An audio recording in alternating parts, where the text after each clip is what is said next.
So, here's our presentation, Vancouver to Hay River. Yeah, that's pretty much it. Introduce yourself. So, I'm Mitchell. I'm Angela. We're both graduates from Langara, same program as you guys. We both graduated April 2015 last year.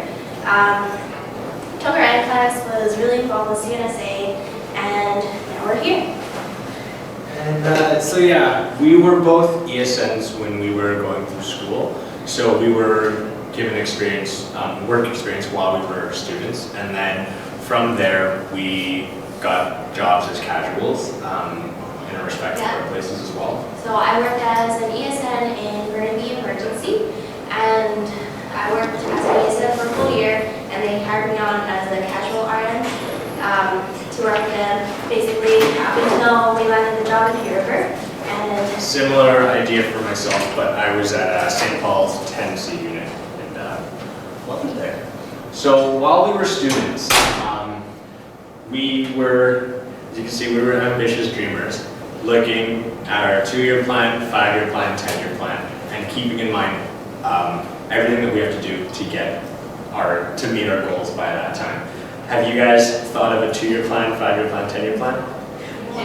Just focusing on finishing the 3 years. Yeah, right. So, although true, it's good to think about focusing on your degree as well, yeah. It is something good to think about or to consider while you are in your program, because before you know it, you're going to graduate. And it's like, it's just going to blow right by you and you won't even realize it. I know everyone says that after they've graduated, and I know where you're sitting right now, it seems like a long road, but trust me, it's gonna fly by you. So to get to our 5 to 10-year plan, we were very proactive. We found every way possible to get ourselves involved, get ourselves connected, and see what else is going on throughout nursing in Canada. we basically just took every opportunity that came at us, sometimes not even knowing if we would fall in place with our goals or not, but we kind of just took everything as it came, and then eventually worked out quite well for us so far. So this is a little bit of where we live. That's Hay River, that's the frozen river, and that's Hay River, and we're standing above frozen waterfall, so that was pretty neat. Yeah, so we're kind of standing on the frozen river right here, and then there's a waterfall that went down right below us. It's called Alexander Falls, and it's a quick drive out of town. So just something to do. And then the picture to the left is the Hay River in October, and then a few days, a couple weeks after, it was completely frozen over, so quite a fast change. So, Hay River, how and why did we get there? So like I was saying, networking. That was our #1 thing, networking. As you guys know, we were involved, as you may or may not have known, we were heavily involved in CNSA, and that's actually how we got our job with Hay River.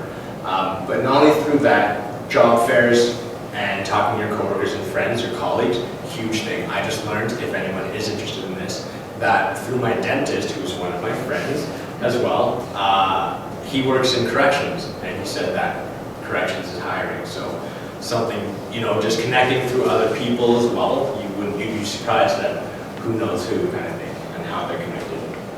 Yeah, so with networking comes along with research at the same time. You meet people, you find out about opportunities, but you also want to do your part and do your research as well. So through CNSA, we met with the nurse educator, who was one of the vendors at the regional conference in October 2014. He provided us with a lot of information and pretty much convinced us that Hay River was the place to be for us, kind of thing. So that was always on the back burner while we were students. And we did a ton of research about Hay River, and we also did a ton of research about other places in Canada, as well as internationally, where we could work after graduation, kind of thing. So what we did though was, although we did keep in contact with the nurse educator of Hay River, we fired our emails out to everywhere across Canada. So we looked into Alberta, Ontario, and even Nunavut. So we went as far as Nunavut looking for jobs. We didn't even think about the Northwest Territories at the time though. So we were firing out our emails, trying to get our applications out everywhere. A lot of them, the job requirements said minimum 2 years experience. But despite that, if they're looking for nurses, they will hire whatever they can get, right? So it doesn't hurt to apply, right? That's like, if there's one thing you want to take away from this is just apply, even though, just despite what it says. Because you never know. So we were getting as much information from that as possible, and yeah. One of the big pulling factors why we chose River was the starting salary, or wage. In BC, we all started at $31.71. I don't know if that's changed or not, but that was it at the time. And then in Hay River now, we make starting wages $42.75 plus $3 donut allowance, so we make about $46 an hour. And where it really hit me was when I got my first paycheck up there. I worked a little bit under 60 hours, I believe, or around 60 hours, and it was the same pay as when I worked as an RN with Fraser Health for 90-something hours. So, like, that was pretty...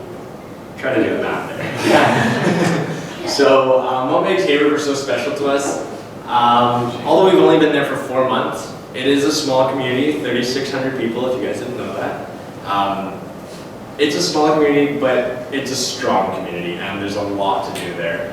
A lot of different activities, and I think that's something we wish we kind of knew before we went in. We didn't know, and so we just kind of played it by ear and did a lot of, like we said, independent researching. But there's different activities there to do, and everyone is super nice. Lots of activities. And the community, it's really tight-knit. Everybody's really helpful and really caring for each other. It's quite different to Vancouver. So like Mitchell said, one thing we didn't know was that it was such a strong community. Before we moved up there, we did our research. We met one person from that community, the nurse educator, that provided us with all that information. He was kind of the only source of interaction we had with somebody from that town. So like before moving up there, we were kind of blindsided. We didn't know what it would actually be like. But now that we're actually there, it's amazing. Pleasant surprise. Yeah. Yeah. And the Northern Lights are really nice. If you guys have never seen it. So, this is, you can't really see it on the screen, but this is Hay River. This is a downtown Hay River. It's very flat. And if you actually look past it here, it's outside of downtown, so it's a very small downtown. But it's still lots to do there. There's movie theaters and rec center. One rec center, a couple grocery stores. And that's us playing at an outdoor rink hockey, if you guys are interested in hockey. Faces are completely frozen here. It was one of the warmer nights. I think it was negative 12. It gets as cold as 40 below. So rural nursing. What's so special about rural nursing? Now, we are the go-to with regards to healthcare. We have a medical clinic, which is essentially attached to the hospital now. But that's it. It's our hospital and the medical clinic. But the medical clinic fills up ridiculously fast. If you want to talk. I tried to book an appointment for the medical clinic once, and the only available date was 2 weeks later. So I asked for another option, and they said that I could line up before they opened half an hour early and fill in one of their drop-in slots. So did exactly as she said, got there early, and there was already a few people in front of me. So we're just all waiting out in the cold in -20 temperature, huddling to stay warm, and then there were still people coming in behind me. But when the doors opened, it was just a free-for-all, like just go get your spot kind of thing. And so when the medical clinic fills up, no more drop-in slots for the day.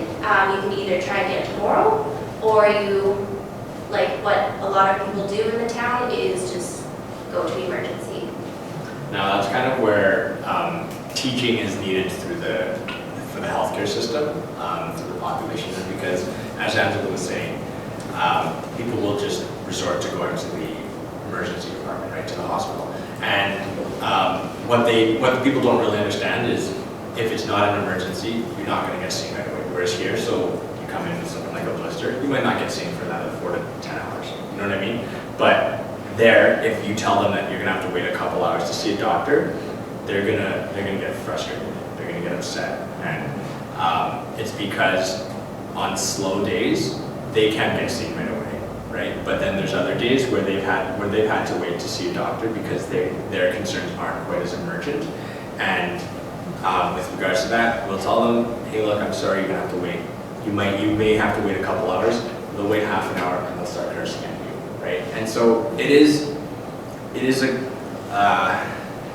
It's different. Yeah. Because I think the population out there, they're not used to wait times, not used to lineups or anything like that, because that doesn't really exist up there. There's no traffic, no stress, no busyness or anything like that. So I think a lot of the time when they come to emergency, there's always free time. They get seen right away because there's no wait.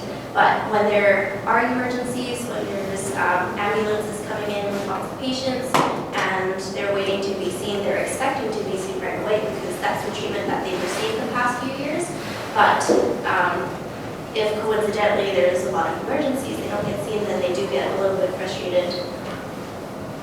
So we provide a lot of different hospital services. So emergency, trauma, outpatient, that's kind of umbrella. And with regards to this, you have to think about really a real team environment when you're doing this, because how our hospital works is there's 1 to 2 floor nurses, and that overlooks all the medical patients, right? The inpatients. And then there's a charge nurse who looks over the emergency trauma care and outpatients department. So if the outpatients department gets really busy, they're going to look to us on the floor. But if we're super busy, then we have to start communicating a lot to build that team environment, right? And that's something you have to really consider if you do want to do rural nursing. You have to consider the fact that you're going to be heavily reliant on your team, right? And that could be a team of 2 nurses or a team of 3 nurses, and that's it, kind of thing, right? Unless it gets super packed and we start calling in for overtime, which has happened, right? Like a big motor vehicle collision kind of thing. But So it's a really broad spectrum of care that you have to provide when you're in a rural community compared to here, because here in the hospitals, they're your emergency department, and then there's all your different kinds of units where you provide medicine, surgical care, maternity, and stuff like that. But in the community or the hospital that we work at, it's just 1 floor. You have your emergency over here, your nursing desk, and then the floor nurses up here. So it's all connected, and you're all providing care for any patients that you receive. So really looking into like a broad spectrum of diverse kind of care. Another service that we provide is addictions and mental health services. So I've seen that E2H withdrawal diagnoses is most prevalent, more prevalent in Hay River, especially compared to when I worked in Burnaby Emergency. So we provide treatment for the acute medical aspect of these diagnoses, and then we set them up with counseling and referrals in the community after that. so there's renal dialysis care. We have 3 renal dialysis machines, and in Hay River we have 3,600 people. We look over the over the people there, but we also look over the remote areas as well. So there's more remote communities with just nursing stations, and whenever they have an emergent care, they'll send the patient over to us by taxi. So if they require renal dialysis care as well, which some do, they come to us 3 times a week, like traveling about 2 hours to get to us every morning kind of thing. So that's, you can see how busy it can get with renal dialysis. Right now we're packed with renal dialysis, so if we have another renal dialysis patient, we're gonna be stuck. I asked them, I was like, what happens if we have another one? They're like, we really don't know. We haven't figured it out yet. So it was just kind of funny with that. But yeah.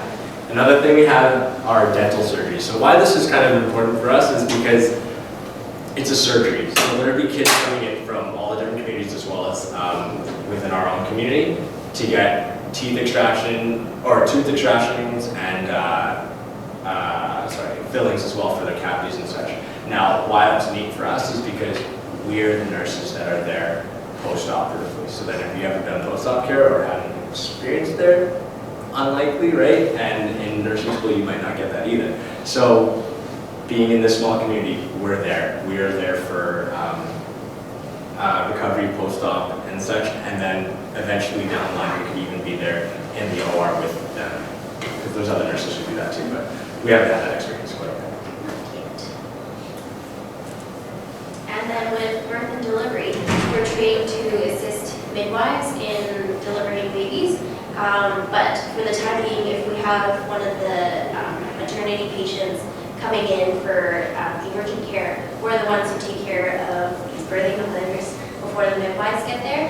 And along with the second attendant training, other than knowing what to do, how to assist with birthing, we also now know how to resuscitate a neonate and what to do in emergencies like that. Scary thought. We haven't had to do that, thankfully, but we're trained to do that, so it's kind of neat. And they provide all the training for you, right? So, now, one last thing, or another thing that we kind of want to talk about was palliative care and end of life. Why this is pretty important in a rural community. Palliative care, as you know, is end of life care, right? Or comfort care. The thing is, on a medical unit here or a surgical unit here, if someone is sick and they're about to die, you'll send them to the palliative unit. You just send them off there, and then you don't have to deal with the family after that, right? You say, this is where he's going, this is the direction he's heading, we're putting him into this unit because that's kind of the specialty there. Well, we don't get that, right? We are the palliative care team as well. So we'll see a family come in, right? Bringing in a little child, so it'll be the child and let's say the grandmother, grandfather, right? Then a week later, that grandfather will come in, right, with COPD exacerbation, let's say, and then it'll start to progress into pneumonia, and then it'll progress again to CHF, and then end-stage CHF, and then eventually become palliative. We see that whole process. We see that all happen, and we're providing the care the whole time. Not only are we seeing this person go from a healthy walking man down to his last minutes, right, his last moments, and so it becomes really personal because you really get to know this person and his family. You have to be very careful when you're providing care to patients and their families in a small community because you're going to see them outside of the hospital, and we have seen our palliative patients and their families outside the hospital, so it is a very difficult thing.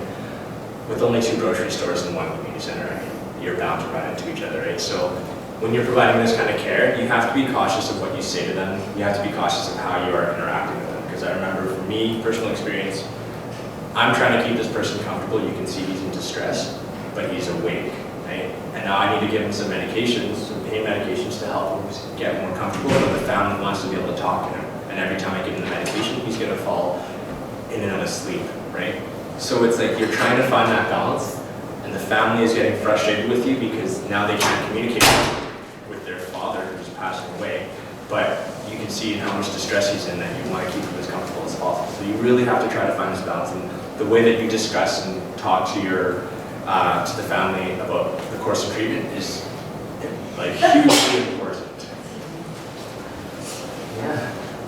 So it's really interesting how palliative care works in the hospital that we're working at, because you actually really get to know the patient from walking, talking, to not.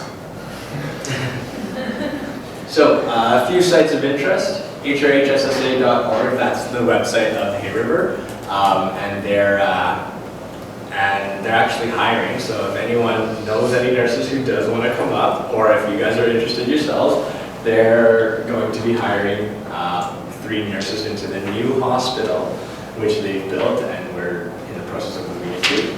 AMC Northwest Story, this is a blog that Angela's been posting on, but there's only 2 blogs right now, blog posts, but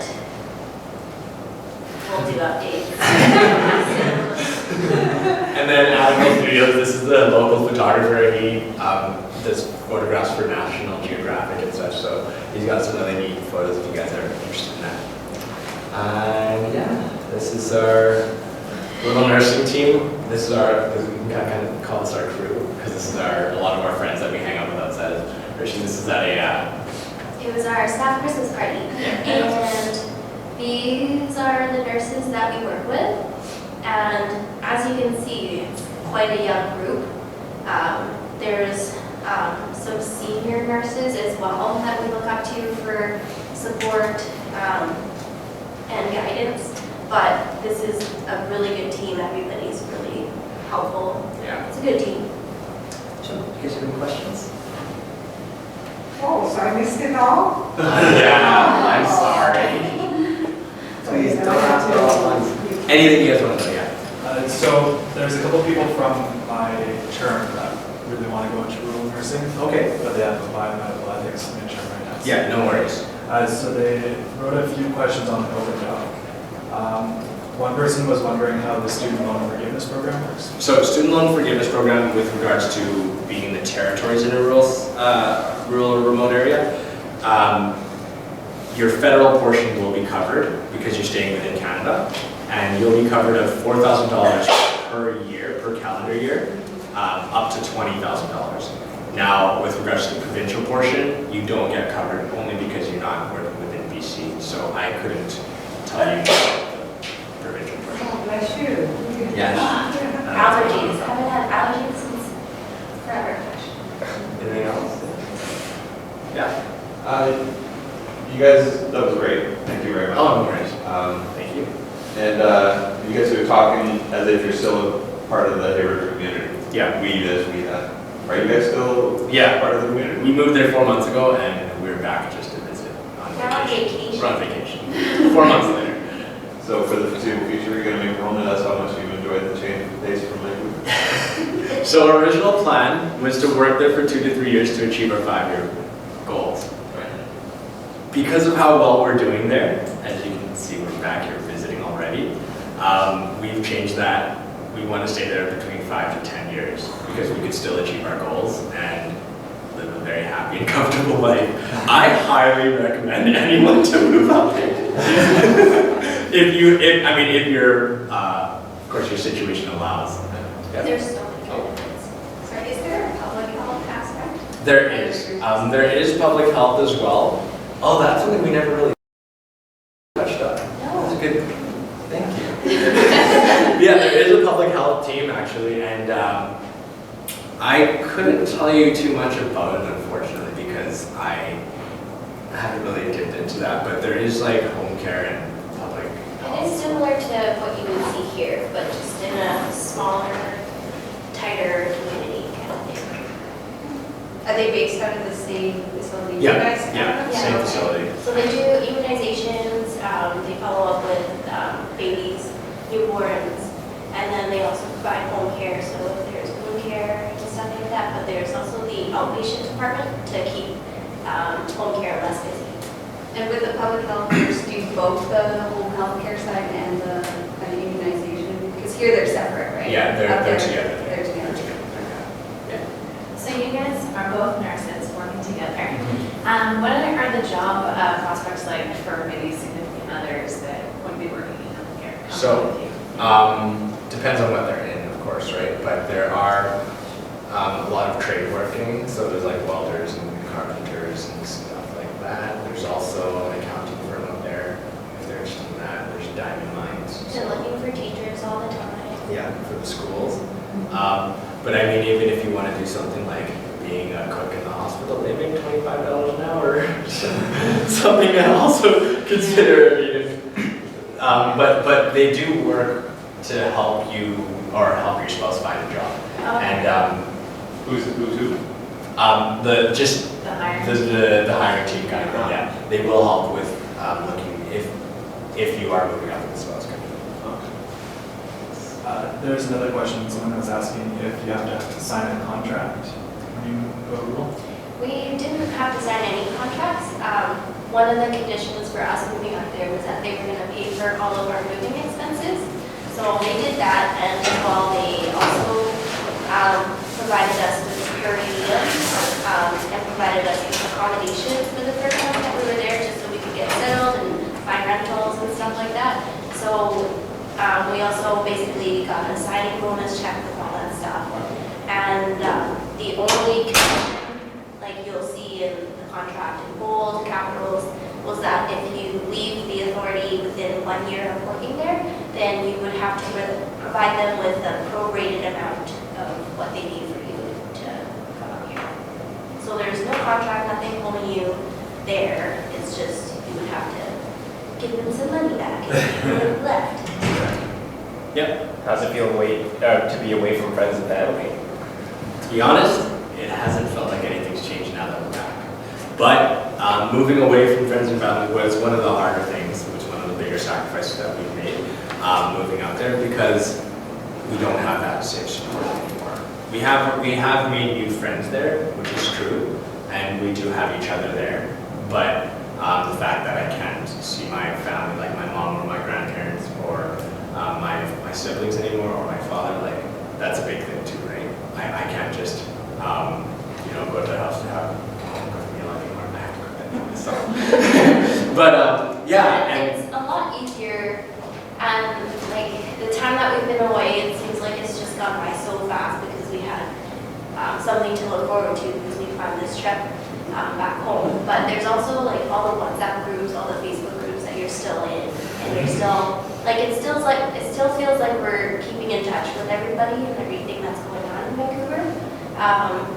So it is hard that we're away from our friends and family physically, but it feels like emotionally and mentally like we're still a little bit connected, I feel. And it's not like 20 years ago where I have to write to them. I can FaceTime them, so it is different. Yeah.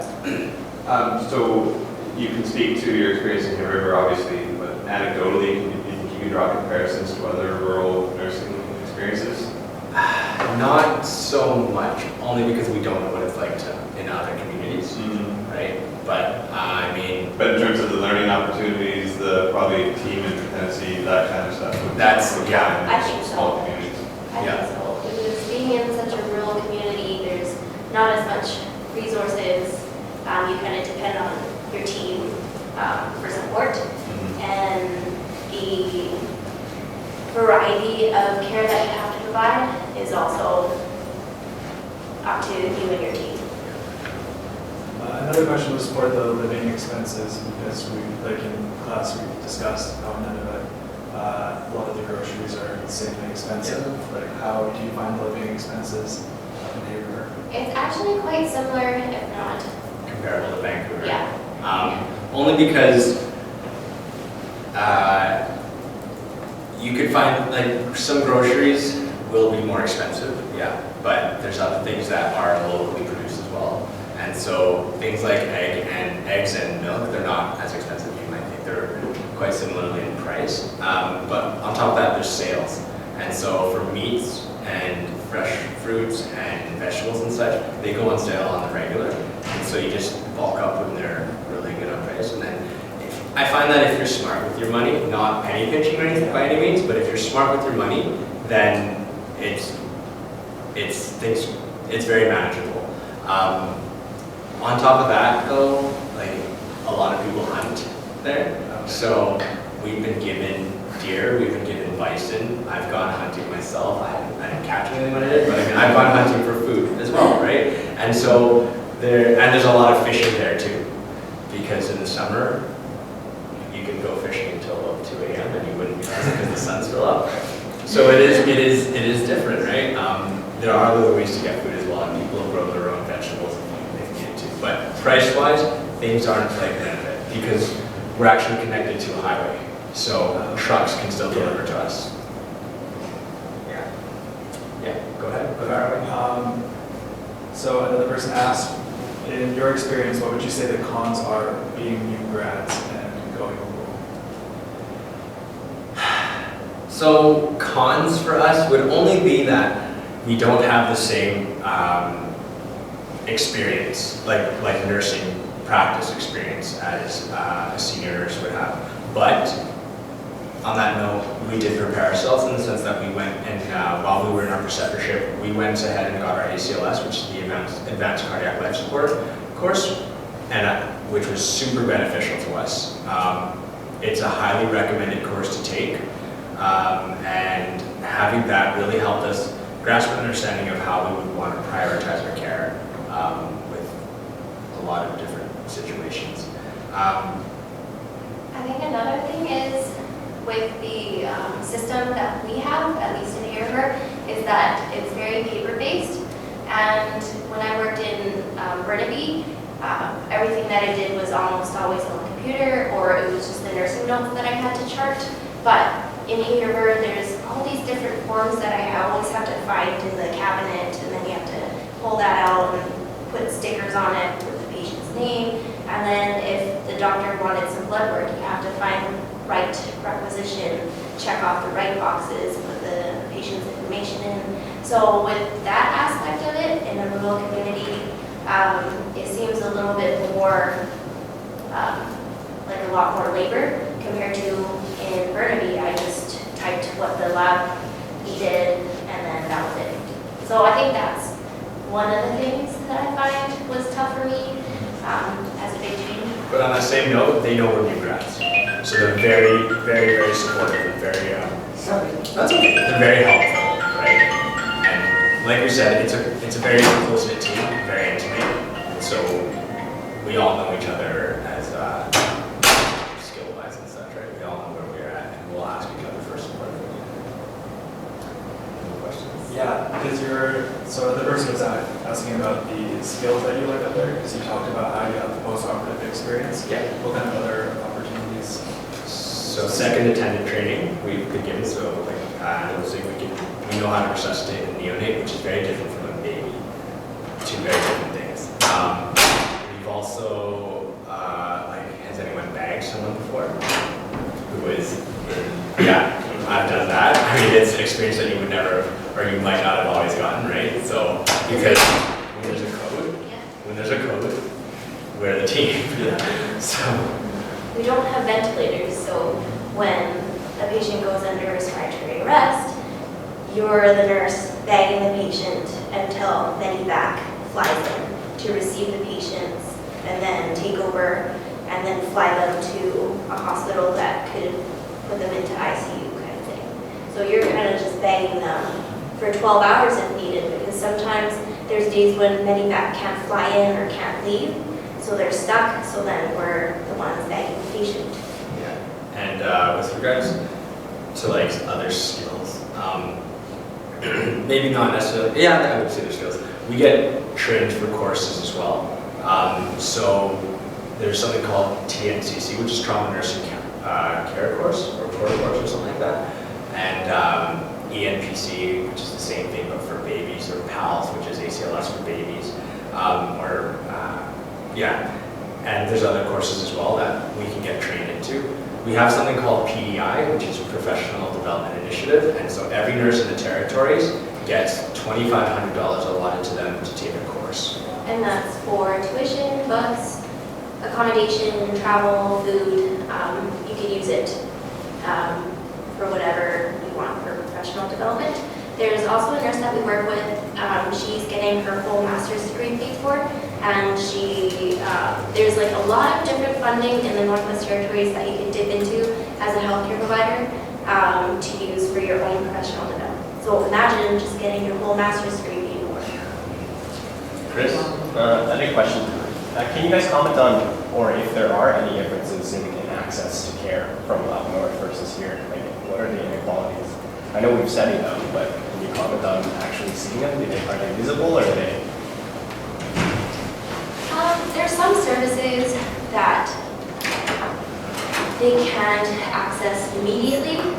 We used to have an ultrasound tech who was with the authority full time, but I think he hasn't worked with us for the past half year now. So whenever there's an ultrasound, it's either a CT scan. They either have to fly to Yellowknife or Edmonton, or wait for the ultrasound technician to fly in as a locum. On top of that, dental surgeries, we only get them once a week, or sorry, for 1 week every month. So that's another kind of like healthcare thing that isn't readily accessible. So people will fly in from all the different communities around Hay River, because we also provide care for them, like I said earlier. They'll fly in to get their dental surgeries done during that week that we have it available. So it's something that they do also have to wait for. We do have a pharmacy, so they get any drugs that they need. I didn't think there was a pharmacy for some reason, so I stocked up on like all my medications before I left. But then I found out with the medical plan that they have, your prescriptions are 100% covered, so I thought, Mr. Raj? being a mental health person, Yeah. where does mental health fit into all of this? It was talked about earlier, did you miss it? Yeah, it is. No, I was bugging you. So we do provide mental health services, but not to the same extent that we would here. We have, how do I explain this? We have some resources, but for anything that might be a little bit more complex, we'll send them off, or we would consult first with Stanton in Yellowknife or Edmonton, and if they recommend it, we'll fly them out to there. But if it's a more complex case, they'll discuss with us what our course of action should be with them. So do you have mental health professionals there, or do you have psychiatrists and nurses? We have counselors. We don't have any psych. We can't certify our patients. We can certify them for 24 hours because we have a MD there, but we can't certify them for longer than that because we don't have any psych consults where we're at. So if they do require them to be certified, we have to fly them, out to Yellowknife before their 24 hours is up.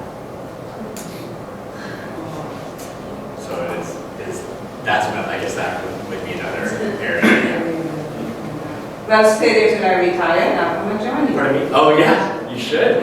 You should. No, seriously. No, it's a nice place to retire too. Very quiet, very peaceful living. I mean, can you not tell we're glowing because we're shouting?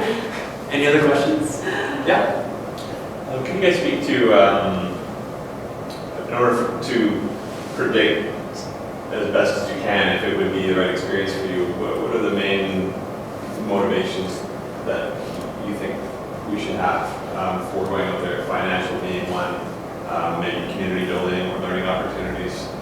Where should our heads be at? So if you wanted to broaden your skills and have a lot of different courses to up your qualifications, definitely I would suggest coming out because then, like you said earlier, they'll train you, they'll pay for your courses. CTAS, which is the triaging course, known across Canada, we're getting CTAS covered for ourselves as well. The second attendant training, if you were thinking about going into a training, that was covered for us. There's the immunization course, which would be for public health as well, but I mean, that's something else that they're covering. And there's a lot of different courses that they'll cover, like I said earlier, so that's, if you wanted to broaden your qualifications as well as your scope of practice, that is a big one. If you wanted to be in a smaller community, this is probably one of the best smaller communities to go to. I feel personally, although I can't speak for other ones, I mean, it's been 4 months moving from a big city to that. Like, I can't believe I haven't done that. I didn't do this right now. Yeah, we really have no complaints. So that's one of the bigger things. Education. Well, education, but then you feel like you're a part of the community, that part is enriched your life. Definitely. Oh yeah, definitely. And financially, of course, too. That's probably one of the biggest things as well, because I mean, to reach where we're at, starting there is a 10-year thing from here, right? 10 years working full time is where we're starting up there, right? So that's a big help too. And then I mean, it only goes up from there. So there's a lot of benefits too. If you want me to get into it, I mean, from being here, we're writing our taxes off of being here. It's kind of neat. So being a northerner, you get to write your taxes off whenever you travel outside of the territories. If you have a kid who goes there, kindergarten to grade 12 or any amount of year that they go to, the government will pay for a semester of school, post-secondary. So another huge benefit to raise a family there, right? So you have a child there who goes from kindergarten to grade 12, that's 4 years of post-secondary. That's Northwest Territories. But then they can go to school anywhere in Canada.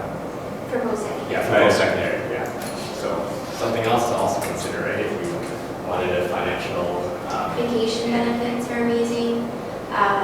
There's something called winter bonus days. If you take your vacation between October to March, you get extra days. I think it's like 7.5 hours for every 30 hours you take vacation. So you book 30 hours, you get 37.5 hours of pay. There's also mandatory leave days where the Monday through Friday workers get Christmas week off, and as shift workers, sometimes you have to work those days, so you automatically get those 30 hours banked, 20 or 30 hours banked to use as vacation whenever you want throughout the year. And then working the schedule that they use, you work for 3 weeks, you get 1 week off with a paid shift in there. So you basically get paid for 1 shift on your week off every month. And then It adds up to working 12 shifts in a month. Think about that. well, you get paid for 13. Yeah. So it's like there's a lot of like financial benefit, and that's a huge one, right? Did that answer your question? Yeah, yeah. Another question? Yeah, go ahead. Have you seen a family transition from a city to a rural area like the river, and you know what that transition might be like for the spouse and kids? I don't think I've seen a family, but families grow from people living there. So I have a couple kids, so I'm wondering, like, it'd be a different situation than you guys, obviously. As Yes. More people trying to integrate into a new situation and a different developmental levels. I hear what you're saying. I can't speak so much for a family going from city to a small town like that, but I know a family who went from the small town to the city and they came back because, like, being in the small town, they know the people. The nurse was telling me, he's one of the other nurses there. He was saying that with his kids, he can trust the town kind of thing, and like just one phone call away, he knows where his kid is, right? So that's, I guess, the benefit you could say. Is that, yeah, like he feels safe with his child going out with his friends kind of thing. More freedom, more independence. Yeah, exactly. Any other questions, Jeff? I have a question about, because I've never been to Northern community, but just what in general is the community like in terms of music, art, hobbies? A lot of programs are out there in the community. There's a lot of events that are held throughout the year. And there's In extended care, at least, there's always the events coordinator to get activities going within the residence. And a lot of the activities that they have is very cultural based as opposed to the ones we see here. So they can have drumming circles or jigging, which is a type of dance. But even at the library, they'll host a lot of activities for families to come up to. So it is, and like I said, everyone knows everyone kind of thing, or it's really like I could be like, oh hey, I'm sure this person. They'll be like, oh yeah, I know their whole family, right? And so it's just like, oh, are you like everyone will get together to go to an event kind of thing too. And there's a lot of activities, snowshoeing.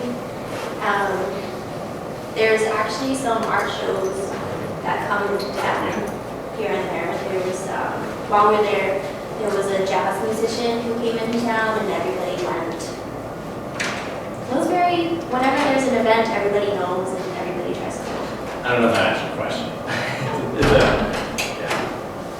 Yeah. Would you say there are people that shouldn't nurse there? Should not. People who really like city life. There's no clubs up there. There's no shopping. There's no like big cineplexes or anything like that. So if you're really into city life, maybe not for you. But then again, like we thought we were city people too. Okay. So it is hard to say with regards to that. Others, I mean, if you're not big at working as a team, it would make it really difficult for you there. Because if you're not open and you're not willing to communicate kind of thing or work with others as well, then you're going to find yourself in struggle because you're going to have to, like, we rely heavily on each other there. Anything else? Yeah. So it sounds like it's very family-based, but would it be more difficult for people to have more alternative lifestyles? Sorry, I just... Would it be more difficult, it sounds very family-based, for people that have more alternative lifestyles? What do you mean by alternative lifestyles? People would have families in addition to this. Like if they move up alone kind of thing? Yeah, or if you're not straight. Oh, There's a nurse that we work with. He's quite open and very outgoing, but everybody loves him. I think it's a very open-minded community, I feel. Everybody's very welcoming to each other. Any questions? Anybody interested in going to your room? That's good. I mean, yeah, no, trust me, like I said, I mean, it's a great job that we have. We love it there, and I mean, it's not going to be for everyone, but it is an experience that I'm very happy we got to do. So you mentioned the public health people. Is that normally, do you know them? Are they more younger nurses, or is it more older ones who are able to work in the public health area? There's young nurses and older nurses as well. Yeah, from our experience with them, actually one of them is from Vancouver, and she was saying that she was working on the floor first, and then a position opened up, so she applied for it and got it. So I think it's just if you're interested in that area, then you can apply for it, and you never know kind of thing, right? Regardless of your experience. So she was a floor nurse originally, but the 9 to 5 hours kind of thing worked better for her family, so she found the opportunity and seized it. Did you have a question? I just wanted to kind of summarize over how you guys got up there. So you said typically they look for people with 2 years experience, but because you had ESN experience and you networked, and then you had a little bit of work experience after you got ready? Kind of. In Hay River, one of their specifications was 1 to 2 years experience, but I think with how we presented ourselves, especially during the interview, they thought maybe we would be okay without the 1 to 2 years experience. So it depends on the interview as well. What we also did though was, once we got the contact, we stayed in touch with him. So we met him in October of 2014. We didn't grad until April 2015. So we were emailing him and calling him on the regular, right? Like at least once a month kind of thing, just to let them know that we're still interested, and just to say like, keep them up on where we were with our education. They told us to focus first on making sure we do graduate and pass the class, of course, right? Because they couldn't hire us if we didn't do that, right? But they were very happy to hear that we were interested, because it's not always that they'll have two nurses, right? A couple of nurses saying like, hey, look, we're not graduated yet, but we're excited to come up. You know what I mean? So it's a rare thing for them. So just showing your initiative like that is a big thing for any area. So like I said, while you're still in school, while you're still trying to pass the NCLEX and whatnot, fire those emails out, because you never know, right? At what point in the program did you start actively with no feelers? Term 9 for us and term 8 for you guys. Okay. Yeah, that's when we were really throwing everything out there. Yeah. Yeah. Another question. It sounds like you guys are making sound decisions based on your values and putting it into this goal scenario. Do you get any help from the program to develop that, or how did you make that a part of your life? We didn't do the 2, 5, 10-year plan on our own. It was the leadership course that prompted us to do it as an assignment. And we actually used the assignment to actually think about how it would be helpful for us. And then a lot of our clinical teachers also provided us with guidance and kind of guided us who to talk to, who had experience in the north, and stuff like that. So yeah, we did get a lot of support and guidance from Langara. Even with CNSA, we wouldn't have met the nurse educator if we didn't go to that conference. Networking, guys, right? Yeah. Networking is a big thing. But I mean, like I said earlier, taking anything away, just fire those emails out if you are interested, and ask as much questions as you can to whoever you are firing those emails to, because they're more than happy to answer to anyone who's keen, right? And then the next thing would be to keep in touch with them, right, while you're still studying. Anything else? Thank you, guys. Yeah, no worries. Nice to see you.